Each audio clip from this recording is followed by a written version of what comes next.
Hi, all you YouTube atheists. This is Kyle Bennett again. It's 2:30 in the morning, and I couldn't sleep, so I thought I'd talk for a little while instead. There's a lot of discussion going on YouTube, everywhere else. A lot of arguments between theists and atheists about who's committed the worst atrocities in history. Atheists are accused of being complicit in communism and Nazism, and then we turn around and throw back at the theists the Inquisition, suicide bombers, even Northern Ireland. The fact is that there's no atheist or theist that's involved in any of these debates that's in any way responsible for any of that. It's individual people that commit these kinds of atrocities. Beliefs can lead to these kinds of things, and there's certain core Christian principles that could necessarily lead to certain kinds of atrocities. But in the theist case, it's they're saved in a way by hypocrisy. The Bible is so inconsistent, and we atheists love to point that out. It's so inconsistent that it can't be lived literally and consistently.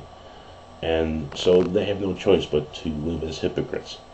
And to formulate where the Bible leaves them without any real guidance, they have to fall back on what's really a higher morality, a higher moral code than what's in the Bible.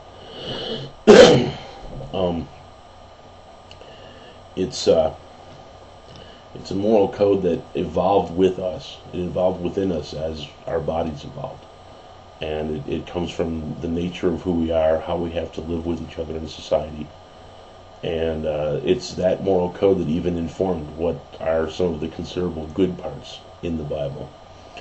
But atheism doesn't get off the hook either.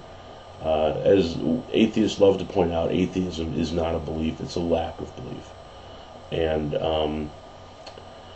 it's a nothing. It's not a belief system, it's an absence of a belief system.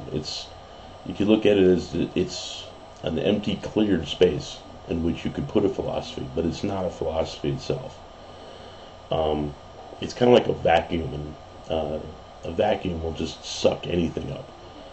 You throw out there, it's the Jews' fault. Fine, the vacuum will suck that up, and you can fire up the ovens. You could throw out there, from each according to his need, to each according to his ability. Oh, sorry, that's backwards. From each according to his ability, to each according to his need. If you leave a vacuum, it'll suck that up too, and the slaughter can begin. It's an atheist who stops there, who stops in saying, I'm an atheist, is defining himself by what he's not, rather than defining himself by what he is. He's defining himself as a nothing, almost. Religion is wrong, definitely, and it's worth pointing it out. There's value in pointing it out and trying to teach people how to be free of that. But we can't live without any philosophy. People who say that they're not living with any philosophy are really living with the philosophy of passivity and being reactive instead of proactive, almost random. A rational philosophy is one that is rational, it has foresight, it acts on principle, and that's what we really need.